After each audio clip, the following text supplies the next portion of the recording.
हाय बच्चों, मैं मोहित साहू। आज हम फिजिक्स का पार्ट 2 जो कि क्लास 10th का है स्टार्ट करने जा रहे हैं। और हमारा चैप्टर 12 विद्युत चल रहा था। अगर किसी ने पार्ट 1 नहीं देखा है तो पहले पार्ट 1 देखिए, क्योंकि पार्ट 2 उसके आगे नेक्स्ट है। सो अगर आपने पार्ट 1 नहीं देखा है तो या तो आप प्लेलिस्ट में जाइए या फिर मैं डिस्क्रिप्शन में लिंक दे दूंगा, आप उसमें जाकर भी पार्ट 1 देख सकते हैं।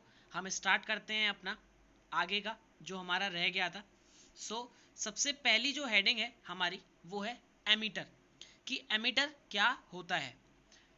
आइए समझते हैं कि एमीटर क्या होता है। एमीटर परिपथों के वैद्युत धारा मापने के लिए जिस यंत्र का उपयोग करते हैं उसे एमीटर कहते हैं। क्या सीखा आपने? जो हमारे परिपथ होते हैं, परिपथ यानी कि कोई क्लोज्ड सर्किट ले लिया हमने। परिपथ आप सब पढ़ के आ चुके हैं कि परिपथ क्या होता है। तो परिपथ में या किसी तार में या परिपथ में वैद्युत धारा मापने के लिए, यानी कि वैद्युत धारा की मात्रा, वैद्युत धारा है कितनी, वैद्युत धारा की जो वैल्यू है उसे पता करने के लिए जिस यंत्र का उपयोग किया जाता है, जिस गैजेट का उपयोग किया जाता है, उसे क्या बोलते हैं? उसे एमीटर कहते हैं। तो समझ में आ गया होगा एमीटर क्या होता है। एमीटर क्या होता है? परिपथों की वैद्युत धारा मापने के लिए, यानी कि उसका मापन करने के लिए, किसका? वैद्युत धारा का मापन करने के लिए जिस यंत्र का उपयोग करते हैं उसे क्या कहते हैं? एमीटर। एमीटर आगे चलते हैं। इसे सदैव जिस परिपथ में वैद्युत धारा मापनी होती है, आगे एक परिपथ आएगा मैं बताऊंगा उसमें, कि जिस परिपथ में हमें वैद्युत धारा मापनी है, जिस परिपथ में हमें पता करना है कि वैद्युत धारा की वैल्यू क्या है, कि वैद्युत धारा की वैल्यू क्या है, तो उसके श्रेणी क्रम में हम एमीटर को लगाते हैं या संयोजित करते हैं। कैसे?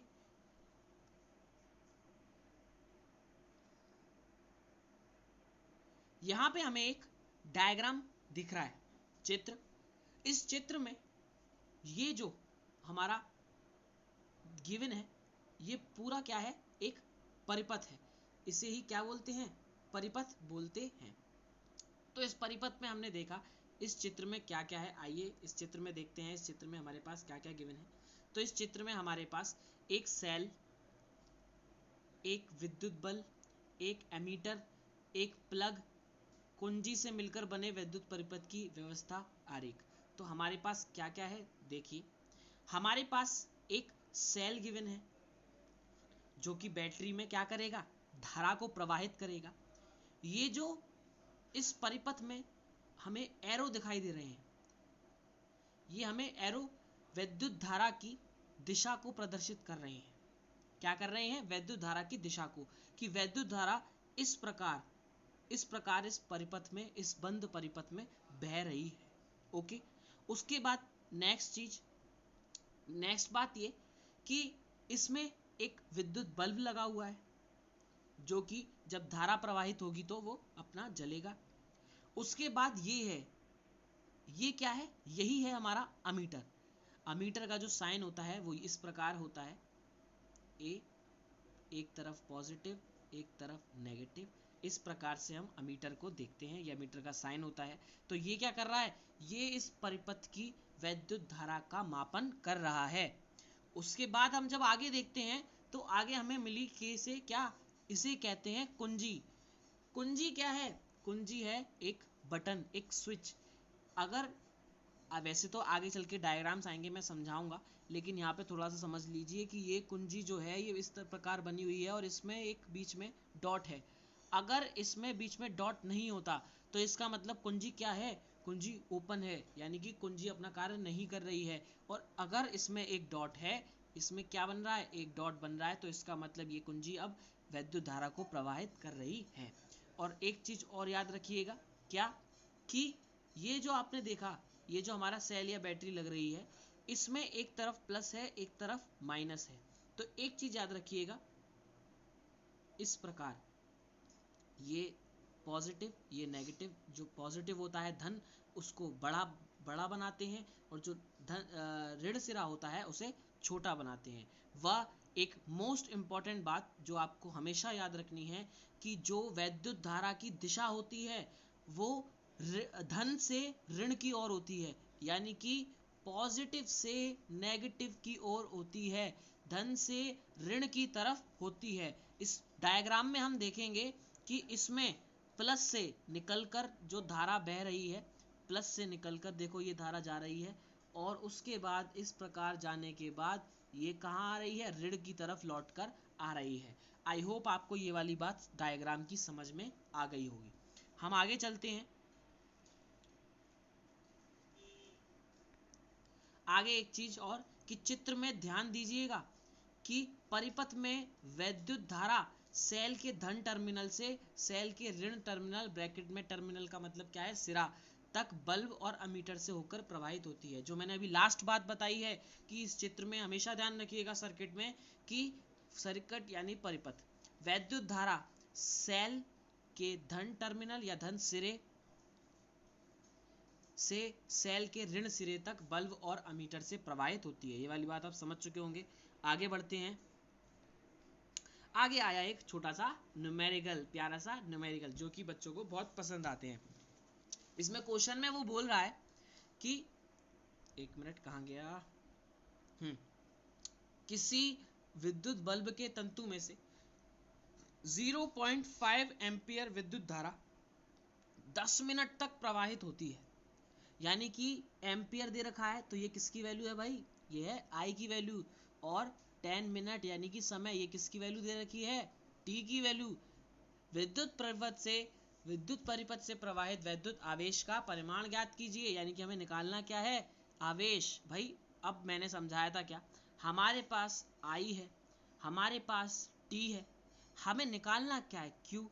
तो बस करना क्या है, उसे फॉर्मूले में जस्ट पुट करना है। तो आइए देखते हैं कि हम कैसे करते हैं।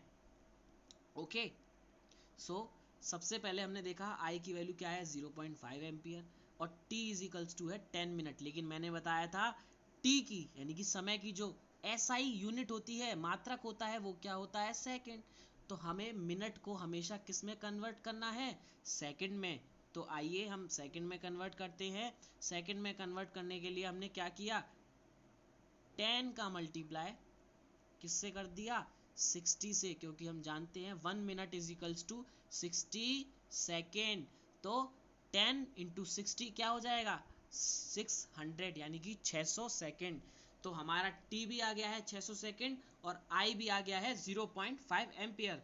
तो हम आगे चलते हैं। जो हमारा फॉर्मूला होता है क्या होता है, Q is equals to I into T.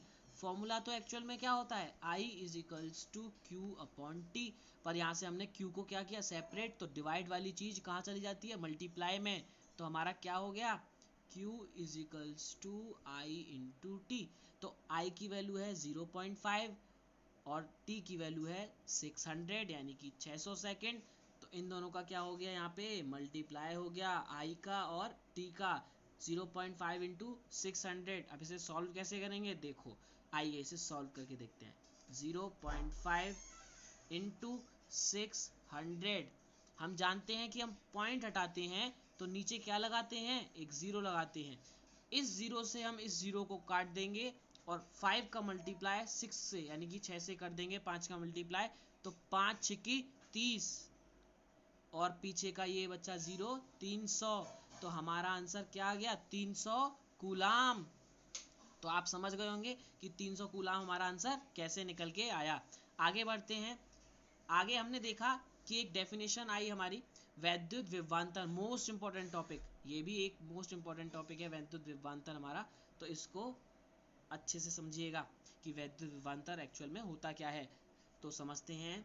किसी धारावाही विद्युत परिपथ में, अब एक खटका होगा दिमाग में कि धारावाही क्या होता है। धारावाही यानी कि जिसने धारा को ग्रहण कर रखा है। धारावाही, कहीं पीछे वाही लिखा है यानी कि उस चीज को ग्रहण करने वाला, धारावाही। तो धारावाही यानी कि यदि किसी कोई परिपथ, एक तार ले लिया, इसमें धारा बह रही है, तो ये क्या है, धारावाही है, यानी कि ये धारा को लेकर चल रहा है, इसमें धारा प्रवाहित हो चुकी है। तो किसी धारावाही विद्युत परिपथ में, यानी कि ऐसा विद्युत परिपथ जिसमें क्या हो रहा हो, धारा प्रवाहित हो चुकी हो, एकांक आवेश को, एकांक आवेश को मतलब एक आवेश को, एकांक का मतलब आप क्या समझिए, एक आवेश को एक बिंदु से दूसरे बिंदु तक लाने में किया गया कार्य। कोई परिपथ है हमारे पास, एक हमने परिपथ ले लिया और हमारे पास हमने यहाँ पे 2 पॉइंट मान लिए। 1 मिनट, हम क्या करते हैं यहाँ पे 2 पॉइंट मान लेते हैं, एक ये A हो गया और एक ये B हो गया, A और B। तो किसी धारावाही विद्युत परिपथ में, एक परिपथ मान लिया खुला परिपथ, इसमें क्या है, एकांक आवेश को एक बिंदु से दूसरे बिंदु तक ले जाने पर, यानी कि A से B तक हमें एक एकांक आवेश को ले जाना है, ठीक है, एकांक आवेश को इस प्रकार A से B तक ले जाना है। तो इसको ले जाने में जो हमें W कार्य करना पड़ेगा, कार्य को W से रिप्रेजेंट क्यों करते हैं, क्योंकि इंग्लिश में क्या बोलते हैं, वर्क बोलते हैं। तो हमें क्या करना पड़ेगा, A से B तक इसे ले जाने में, एकांक आवेश को ले जाने में जो कार्य करना पड़ेगा, वही टोटल क्या कहलाता है, वैद्युत विभवांतर कहलाता है। क्या कहलाता है, वैद्युत विभवांतर कहलाता है। एक बिंदु से दूसरे बिंदु तक लाने में किया गया कार्य क्या कहलाता है, वैद्युत विभवांतर कहलाता है। तो नेक्स्ट फॉर्मूला समझते हैं। दो बिंदुओं के बीच विभवांतर, यानी कि एक A था और एक B था, इन दोनों के बीच जो विभवांतर था वो क्या था, किया गया कार्य, और किस पर, आवेश पर, यानी कि एकांक आवेश को एक बिंदु से दूसरे बिंदु तक ले जाने में जो किया गया कार्य होगा वो क्या होगा, दो बिंदुओं के बीच विभवांतर कहलाता है। इस प्रकार हमारा फॉर्मूला निकलता है, मोस्ट इंपॉर्टेंट फॉर्मूला है इस चैप्टर का, V = W/Q।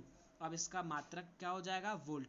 इसका मात्रक तो वोल्ट होता है, लेकिन अगर W/Q से निकाले तो इसका मात्रक क्या निकलेगा, W का मात्रक जूल और Q का मात्रक कूलाम। तो इसका मात्रक विभवांतर का ये भी हो जाएगा जूल प्रति कूलाम, और इसका मात्रक, अन्य मात्रक जो इंपॉर्टेंट है वो वोल्ट होता है। ओके, अब जैसे विद्युत धारा को एमीटर मापता था, वैसे ही इस विभवांतर को भी कोई चीज मापती है, कोई यंत्र मापता है। तो वो क्या है, विभवांतर को वोल्टमीटर द्वारा मापा जाता है। तो विभवांतर का जो मान है वो किस प्रकार प्राप्त होता है, वोल्टमीटर के द्वारा। तथा वोल्टमीटर को सदैव उन बिंदुओं के समांतर क्रम में संयोजित करते हैं। दो चीज याद रखनी है, क्या कि अमीटर को तो श्रेणी क्रम में लगाते हैं, श्रेणी क्रम में लगाते हैं, और इसको विभवांतर को, सॉरी वोल्टमीटर को हम किस में लगाते हैं, समांतर क्रम में लगाते हैं। समांतर क्रम में अर्थात अगर कोई परिपथ इस प्रकार है, उसमें 2 पॉइंट इस प्रकार हैं, तो इसके समांतर क्रम में इस प्रकार हम यहाँ पे वोल्टमीटर को लगा देंगे। ठीक है, आगे चलते हैं। 1 वोल्ट, 1 वोल्ट की परिभाषा कि 1 वोल्ट क्या होता है। जिस प्रकार 1 एम्पियर आया था उसी प्रकार 1 वोल्ट, यदि किसी विद्युत धारावाही चालक के दो बिंदुओं के बीच, यदि किसी विद्युत धारावाही चालक के दो बिंदुओं के बीच, अभी मैंने बताया था दो बिंदु आपको दिखाए थे, ए बी, एक ए था एक बी था, इनके बीच एक कूलाम आवेश को, एक कूलाम हम आवेश ले जा रहे हैं, एक बिंदु से दूसरे बिंदु तक ले जाने में 1 जूल कार्य करना पड़े, 1 जूल कार्य करना पड़े, तो उन दो बिंदुओं के बीच जो विभवांतर होता है वो कितना होता है, 1 वोल्ट होता है। कितना होता है, 1 वोल्ट होता है। अतः 1 वोल्ट बराबर 1 जूल प्रति 1 कूलाम, 1 वोल्ट बराबर 1 जूल प्रति 1 कूलाम। एक इंपॉर्टेंट बात क्या, कि वैद्युत विभवांतर हमेशा उच्च विभवांतर से निम्न विभवांतर की तरफ प्रवाहित होती है। अब कोई भी वस्तु हो, कोई भी चीज हो, उसकी कभी ना कभी एनर्जी घटती है। तो जिस प्रकार एक परिपथ में विभवांतर बहता है तो वह उच्च से होकर निम्न की तरफ बहता है। पहले शुरुआत में उच्च होता है, फिर धीरे धीरे निम्न होता जाता है। तो उच्च विभवांतर से निम्न विभवांतर की तरफ प्रवाहित होता है। आगे चलते हैं। आगे हमने छोटा सा न्यूमेरिकल रखा है एक, और इस न्यूमेरिकल को देखिएगा, समझिएगा। क्या है, 12 वोल्ट विभवांतर के दो बिंदुओं के बीच 2 कूलाम आवेश को ले जाने में कितना कार्य किया जाता है। तो मैंने बताया था, सबसे पहले देख लीजिए कि हमारे पास क्या क्या गिवन है। तो विभवांतर कितना है, 12 वोल्ट, यानी कि V की वैल्यू हमारी कितनी है, 12 वोल्ट। आवेश कितना है, यानी कि आवेश 2 कूलाम है, तो Q की वैल्यू कितनी है हमारे पास, 2 कूलाम है। ओके, अब हमें निकालना क्या है, हमारे पास तो V है और Q है, और हमें W निकालना है। तो इनके बीच फॉर्मूला क्या है, इनके बीच फॉर्मूला हम पढ़ के आए हैं, V = W/Q। अब हमें क्या निकालना है, कार्य। तो कार्य को सेपरेट कर लेंगे, ये Q इधर चला जाएगा मल्टीप्लाई में, तो W = V × Q हो जाएगा। ओके, अब next W equals to V into Q, यानी कि V 12 वोल्ट है और ये 2 कूलाम है। तो आप इजीली समझ गए होंगे 12 दूनी 24, तो कार्य कितना कार्य करना पड़ेगा, 24 जूल करना पड़ेगा। नेक्स्ट देखते हैं आगे लास्ट, इनके ये देखो प्रतीक चिन्ह है कि वैद्युत सेल को किस प्रकार प्रदर्शित करते हैं अपने डायग्राम्स में। तो इन सबको अच्छे से याद, अच्छे से कोर्स प्रैक्टिस करिएगा इनकी बनाने की और इनको अच्छे से पढ़िएगा। ठीक है, मैं समझा देता हूँ आपको। तो सबसे पहला आता है विद्युत सेल। विद्युत सेल में एक क्या होता है, एक तरफ प्लस होता है, एक तरफ माइनस टर्मिनल होता है। तो मैंने आपको बताया था जो पॉजिटिव होता है वो थोड़ा बड़ा होता है और जो नेगेटिव होता है वो थोड़ा छोटा होता है। अब एक चीज़ और कि कई सारे सेलों से मिलकर क्या बनती है, बैटरी बनती है। बैटरी अथवा सेलों का संयोजन, यानी कि सेलों के मिश्रण से जो प्राप्त होती है। तो इसी प्रकार बैटरी में बहुत सारे सेल ऐड होते हैं, तो हम डायग्राम में इस प्रकार से बना देते हैं बहुत सारे सेल। नेक्स्ट आता है खुली प्लग या कुंजी अथवा स्विच। मैंने बताया था आपको कि अगर कुंजी में बीच में डॉट नहीं है तो वो कैसी है, खुली है, और अगर कुंजी में क्या है, बीच में डॉट लग रहा है तो वो क्या है, बंद है, वो अपना कार्य कर रही है। तार संधि, जब तार 3 तारों को या 2 तारों को हमने ज्वाइंट कर दिया है तो वो क्या कहलाती है, तार संधि कहलाती है। नेक्स्ट बिना संधि के तार की क्रॉसिंग। बिना संधि के तार की क्रॉसिंग यानी कि एक तार सीधा जा रहा था और बिना संधि के, बिना टच करे हमने इस प्रकार उसको तार को निकाल रखा है। उसके बाद विद्युत बल्ब। विद्युत बल्ब तो आप सब जानते हैं, बस विद्युत बल्ब का डायग्राम इस प्रकार से बनता है, इसकी प्रैक्टिस कर लीजिएगा। इस प्रकार से विद्युत बल्ब हमारा बनता है। प्रतिरोधक क्या होता है, प्रतिरोध ये हम नेक्स्ट वीडियो में समझने वाले हैं। वैसे तो इसका डायग्राम समझ लीजिए कि डायग्राम इसका इस प्रकार होता है। ओके, नेक्स्ट आता है धारा नियंत्रक, इसे भी हम नेक्स्ट वीडियो में समझेंगे। तो धारा नियंत्रक का ये चिन्ह मैं एक बार दोबारा से समझा दूंगा वहां पर जब टॉपिक समझाऊंगा। नेक्स्ट आता है अमीटर व वोल्ट मीटर, इनके मैं आपको समझा चुका हूँ। एमीटर इस प्रकार बनता है और वोल्ट मीटर इस प्रकार बनता है। सो आई होप आपको वीडियो पसंद आई हो। सो जो चीज़ आपको समझ में नहीं आई हो वो मुझे कमेंट करके बता सकते हैं। ठीक है, घर पे बैठिए, पढ़िए, दोनों वीडियोस पार्ट 1 पार्ट 2 को अच्छे से देखिए। कहीं पे भी डाउट होता है मुझे बताइए। लाइक करिए, शेयर कीजिए और फ्रेंडों के साथ ज़्यादा से ज़्यादा पढ़िए, ऑनलाइन पढ़ते रहिए और सब्सक्राइब कीजिए चैनल को। ठीक है, गुड बाय।